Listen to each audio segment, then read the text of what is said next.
ज्या सोमवारी अमावस्या येते तो दिवस सोमवती अमावस्या. हा दिवस नदी स्नानासाठी पर्वकाळ मानला जातो. सोमवती अमावस्ये दिवशी खंडोबा आपल्या पालखीतून कऱ्हा नदी स्नानासाठी जेजुरी गडावरून वाद्यांच्या गजरात आपल्या भक्तांच्या साथीत प्रस्थान करतात.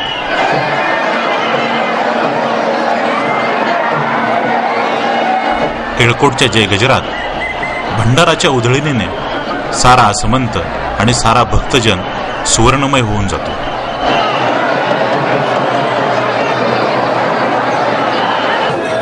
जेजुरी गडाच्या या प्रशस्त महाद्वारातून वाद्यांच्या संगतीत येळकोटच्या गजरात खंडोबा आपल्या पालखीतून जेजुरी गडाच्या कोटातून बाहेर पडतात.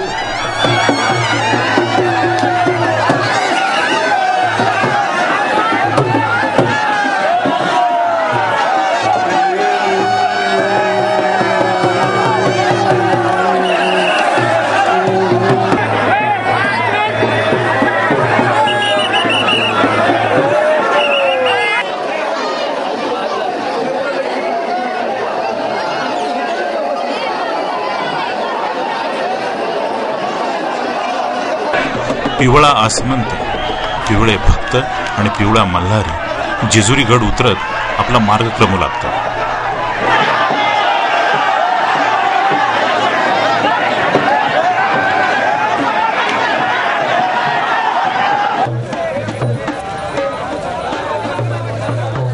हा सुवर्णमय सोहळा गड उतरत बानाईच्या भेटीसाठी निघतो.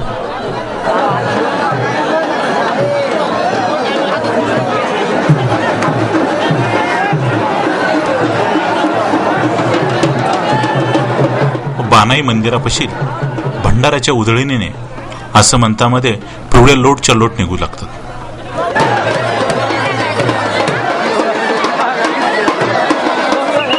बानाई मंदिरापासून निघालेली पालखी गड उतरून वीरभद्र मंदिराकडे निघते.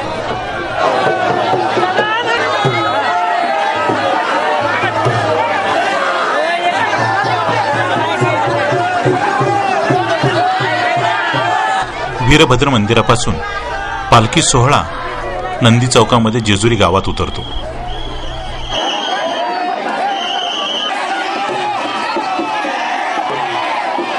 नंदी चौक, बुधवार चौक, वेताळ या मार्गाने हा पालखी सोहळा चिंचेच्या बागेकडे निघतो. या ठिकाणी खंडोबाचा पंचकल्याणी अश्वही या सोहळ्यात सहभागी होतो. गोसावी मठातील छत्रसाल गोसावी यांच्या समाधीची भेट घेऊन पालखी सोहळा मल्हार गौतमेश्वर मंदिराकडे निघतो. मल्हार गौतमेश्वर मंदिर हे खंडोबाचे परमभक्त सरदार मल्हारराव होळकर यांचे स्मारक. चिरनिद्रा घेत असलेल्या आपल्या भक्तांच्या भेटीला जाणारा हा देव निराळाच.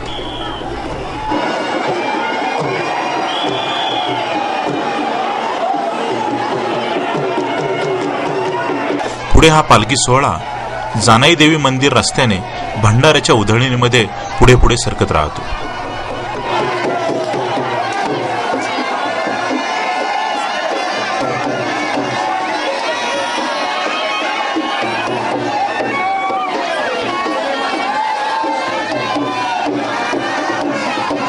आणि पुलावरून गायमुखाच्या मागील बाजूने हा पालखी सोहळा हनुमान मंदिराकडे येतो.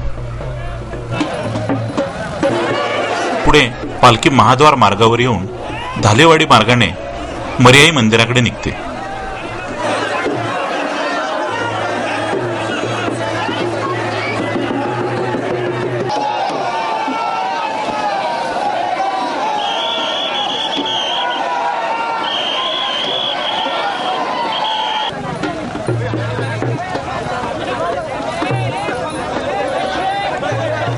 मर्याई मंदिराजवळ विसावा घेऊन पुढे वेताळाजवळून पालखी कऱ्हा नदीकडे निघते.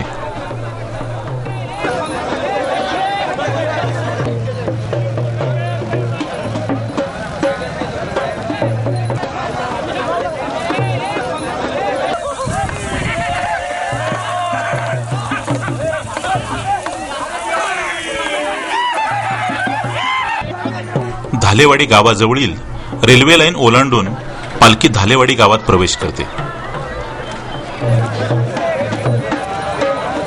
जेजुरी गडावरून निघालेला हा पालखी सोहळा सुमारे 7 किलोमीटर अंतर पार करून कऱ्हा नदीच्या काठी पोहोचतो.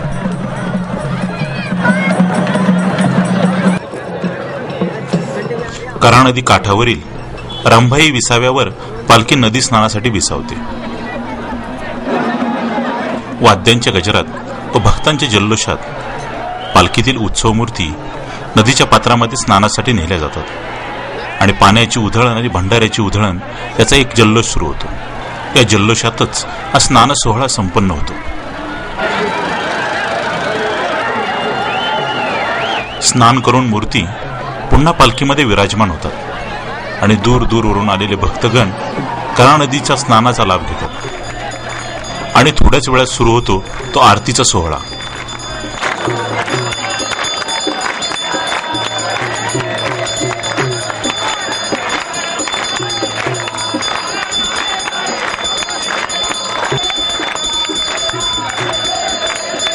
आरती सोहळा संपतो आणि पालखी धालेवाडी गावाकडे प्रस्थान करते. वाटेत विसावा घेऊन देव धालेवाडी गावातील बाबीरबुवाच्या भेटीत जातात.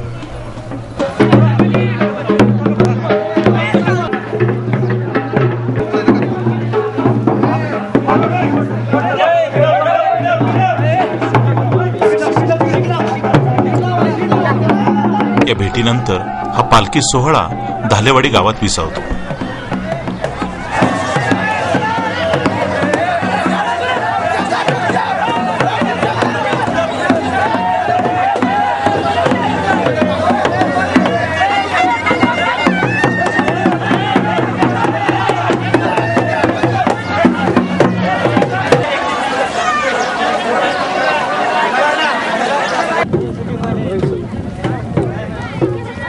धालेवाडीतून प्रस्थान केल्यानंतर मध्ये रस्त्यात फुलाई मांडीच्या विसाव्यावर विसावा घेऊन देव जेजुरी गावामध्ये परततात.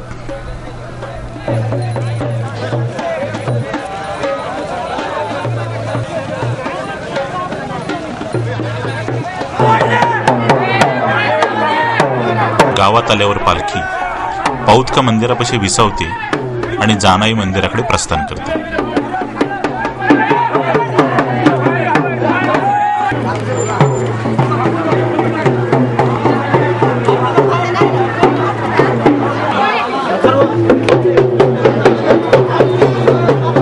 पालखी सोहळा जानाई मंदिरापाशी पोहोचतो आणि जानाई मंदिरापुढील विसाव्यावर विसावतो.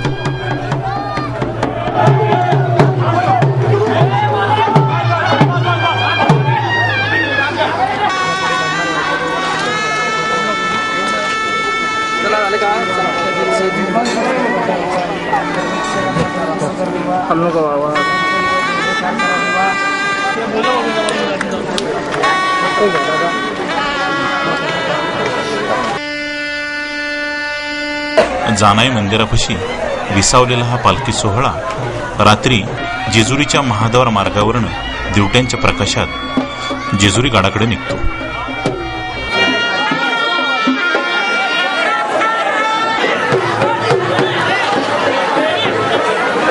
जेजुरी गडावर पालखी पोहोचल्यानंतर रोजमारा वाटून या सोहळ्याची सांगता होते.